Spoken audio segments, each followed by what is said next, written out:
So I'm just going to kind of repeat what I said to you in the first place, which is, I was walking by and I noticed that you are in the AI space for motorsports. Correct. And Rob and I were having a conversation. We talked for a long time about how AI is received by the motorsports community. And from my perspective, running a media brand, I feel like AI is polarizing. I Right. think some people are into it, but for the most part, in the content creation space, it's kind of frowned upon. We want to see real cars, real tires. So tell me a little bit about Zaggy AI, and then like during your outreach, what kind of experiences are you having with people? How do they respond to AI and motorsports? Okay, great. So Zaggy AI was founded a couple of years ago, basically born out of attending Petite Le Mans and noticing their data loggers on all the cars, and then asking them, what do you do with the data? And they're like, well, we send some of it to the engine companies, some of the chassis companies, we delete the rest. And it's like, you're wasting so much data, there's so many insights you could get out of this. And so I started looking into what data was available, what the solutions were out there. There just weren't any. And it's just basically everybody's still staring at the same graphs and the same software they have been for the last 20 years. And so I started applying AI to analyzing the data and figured out that I could surface a lot of insights and I could process data a whole lot faster than a race engineer can, and surface information that they could act on within minutes instead of waiting hours to find out what's going on in the car and with the driver. And so kind of fast forward to PRI last year, and I was demoing a product that kind of had some of those visualizations, and people were looking at it going, well, that looks a lot like what I already have, even though you've got a little AI in there, but where's the ChatGPT? Why don't you have a chatbot? And I realized that this chat interface is what more people are probably looking for, at least in Grassroots. Professional teams are coming in and talking to me about, hey, what can you do with the AI systems? And it's like, well, I could do, perform driver analysis, vehicle analysis, predictive maintenance. Well, can you show us? Sure, show it to them. And they're like, I was like, what do you need? Well, we're not going to tell you that. It's like, okay, well, what data can you share with me? Well, we're not going to share that. So it kind of became a chicken and egg thing. I'm sure there's a lot of proprietary secret technology. They don't want people knowing what they don't know or what they're not leveraging yet. But the grassroots racers seem more open to it. And you're starting to see a lot more interest online, webinars, things like that, where people are trying to explore using ChatGPT and Gemini and tools like that to mess with their data. But those bots don't know anything about motorsports. They don't know much. Most of what they're trained on is things they've scraped online, and motorsports is a very specific domain. So decided it would be a good idea to build a chat agent that could specialize in motorsports, specialize in the types of analysis and data that motorsports involves. The Race Apex system was born out of that. And so this year we're showing a chat system that has driver analysis agents, vehicle balance performance agents, and vehicle health agents baked into it. So far the reception has been pretty warm. People are looking at it going, that makes sense, that's what I'm used to. And I think it's because AI is envisioned these days as being a chat bot. It's not a bunch of deep learning sitting on a graph-based visualization that you click around on. So it's been a really interesting experience, and I'm hoping that the Race Apex system will get some good traction this next year. And we've got an open beta that's coming up in spring where we're taking signups on our website. That's awesome. I was thinking during that story that Rob and I actually have a little bit of experience with this, because we shot a video of doing some chassis tuning and we were using ChatGPT, like even with what I would consider pretty good, medium experienced user prompts, Right. what I mean?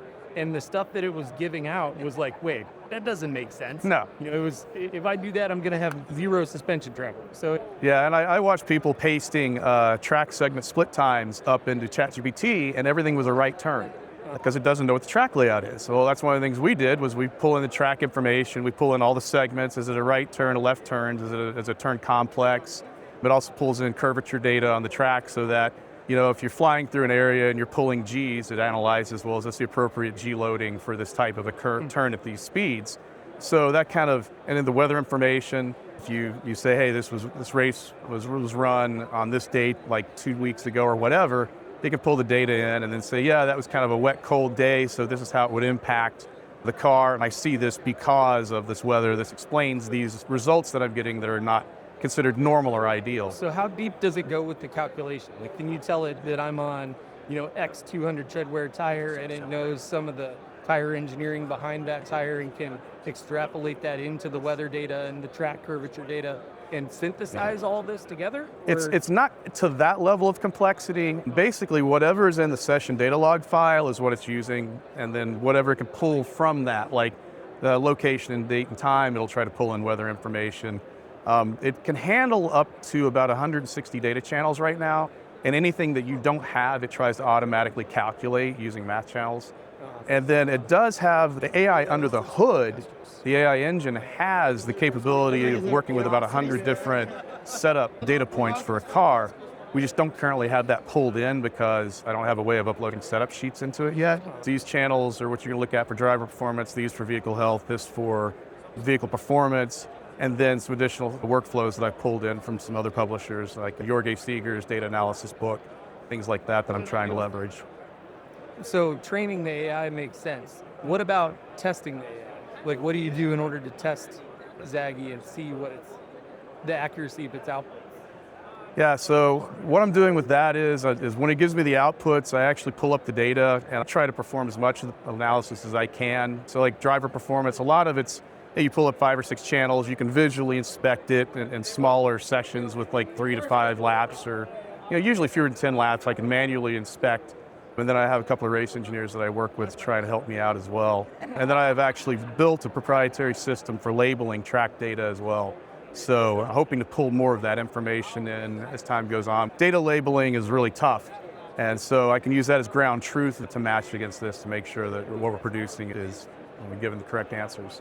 Let me switch gears a little bit on you here. So you have mentioned a couple of times like pro level and the way that outreach has gone, and then the difference with grassroots, the grassroots actually being more interested potentially in this.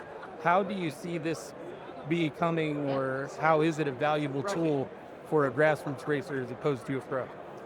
I think both would benefit from something like this, but the grassroots racers, I mean, you got a lot of single man operations, right?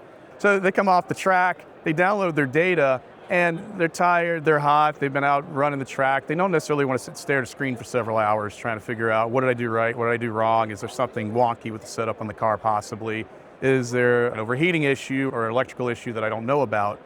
They don't want to sit and dig through tons and tons of data trying to figure that out. So the goal for those guys is, you're resource constrained, you may not have the race engineering expertise or analysis expertise.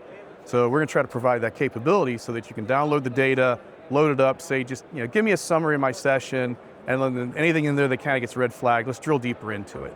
And give them kind of a natural interface they're currently, pretty used to by now with the chatbots being huge out there. And so that's the goal, is to help those guys out. The bigger teams, I think, it's a scaling issue, right? You have, some teams I've talked to, got 2,400 data channels on a car, and they're collecting, terabytes of data on a race weekend. And you ask them what they're doing with it, it's like, well, we're going to wait till next week and analyze it back at the shop. And that's lost opportunity to gain insights into your car. But if you could take the same kind of approach and you could jam through something in a few minutes, and the race engineers could get to moving on, acting on things that have been surfaced, insights have been provided. It makes a lot of sense. And I see how that would be very valuable to both, the grassroots and the pros.